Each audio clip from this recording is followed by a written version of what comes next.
Another head coaching fire, Shoob. USF, Jeff Scott, this one writing on the wall, dude.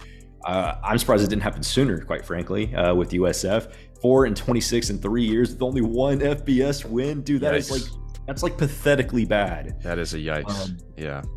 Look, man, I know USF doesn't get the best recruits and whatnot, but one FBS win, my goodness, man, that's just ridiculous. And it just begs the question, man, how attractive is this USF job? Can they attract someone who can actually be impactful and make a difference? Someone who's got a resume going for them, Or are they just going to have to kind of pick from whoever just wants to come, So what do you feel about USF? It's a good question. I think that obviously they're a bit upset that they didn't get an invite from the Big 12 and UCF, their rival, went to the Big 12 instead. And it's not like this program hasn't been good in the past. USF's had some good seasons. They've shown that they have been able to be successful. I think it was 2016 or 2017. They had that really good season where they were ranked. Quinn Flowers, yeah. And they were Marlon up Mack. toe-to-toe with UCF, right. So it's a program that's been good in the past at times. And I think what is going for them is that they're sticking in the American. And now that UCF, Houston, and Cincy are leaving the American, they kind of automatically become one of the better programs in what will be the new American. So if they can sort of be in the top half or be one of the better programs in the new conference without those other schools in the way, from that perspective, you would think, okay, maybe it's a little bit more of attractive of a job. And it is in Tampa. I mean, Tampa obviously is a great city. You're in Florida, good recruiting. They play in Raymond James. Yeah. Granted, I think that's actually a disadvantage for them, Shoob, and here's why. I think it's a recruiting disadvantage. Like, you can say NFL Stadium, that's awesome, yada, yada, yada, but the thing is, USF has not had a lot of sustained success in recent years. It's going to be hard for them to fill the stadium due to a lack of sustained success. In addition to that, and so when you're recruiting, man, recruits come see your empty stadium. They're not going to be too pleased by that lack of fan support. In addition to that, Shoob, the fact that USF doesn't have an on-campus stadium, I think they are working on one. It won't be done for the foreseeable future, but they are working on one. There's one in the works. But the fact that you don't have an on-campus stadium is a disadvantage too, because it becomes harder for your students to attend games and to really get ingratiated in true college life. USF is a little bit different in that respect. Miami's in the same way.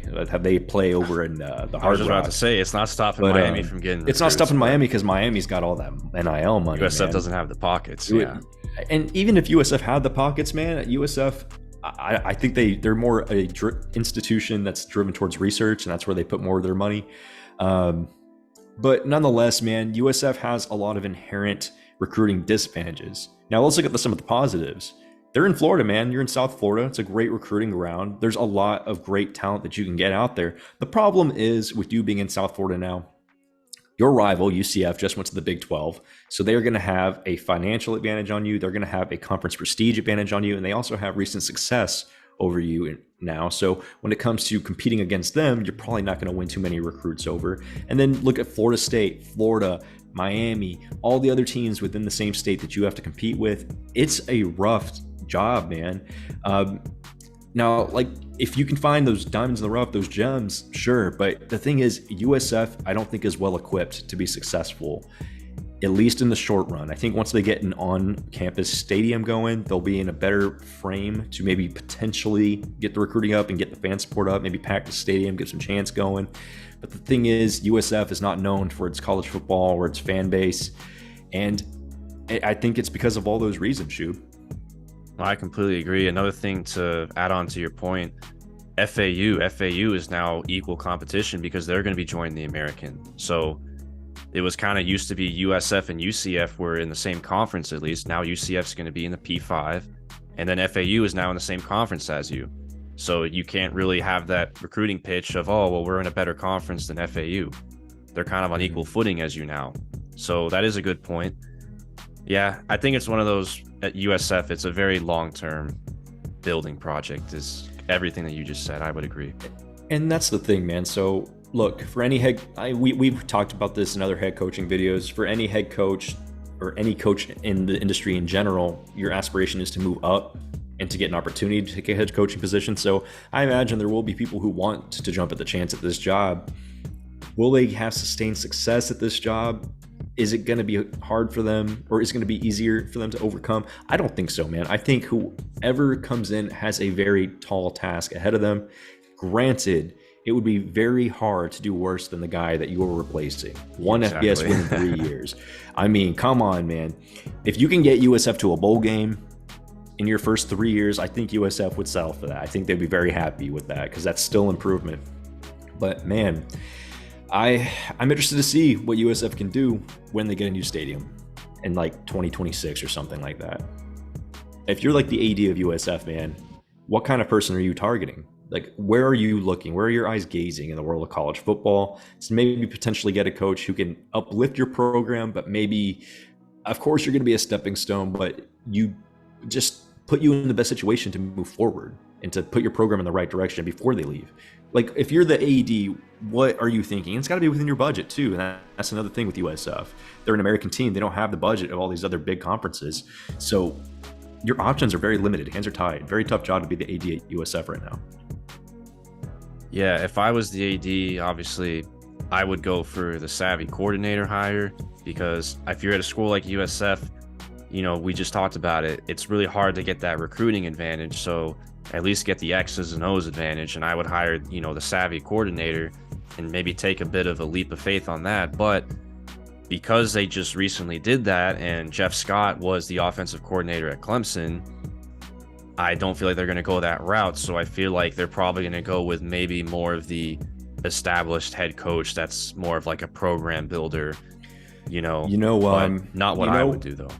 If I were them, I would go for maybe like a Sean Clark from App State, maybe a Jamie Chadwell from Coastal.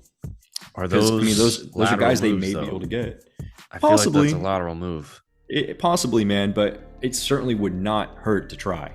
I will say that. Oh, what about Ryan Walters, Shoob, for Illinois? I mean, I think he's done a fantastic job for them. I think that would be. Yeah. I think that would be someone that they could realistically get, and that could be impactful for USF, and or at least establish a good defense for USF. And half the battle is defense, man. Defense wins championships.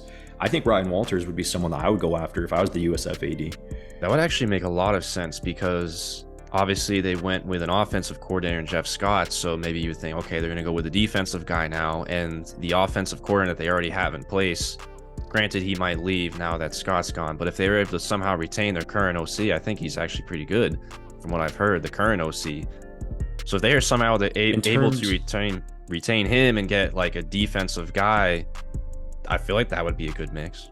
I'm saying, like, in terms of when you consider that you are a lower budget school and you're not going to be able to get the higher caliber people up in the coaching world right now in carousel, I think someone like a Ryan Walters is perfect, because they are showing a proven commodity with lesser talent.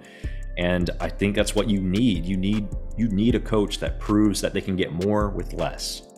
And if you're USF, that's what you're going to be working with for the next few years.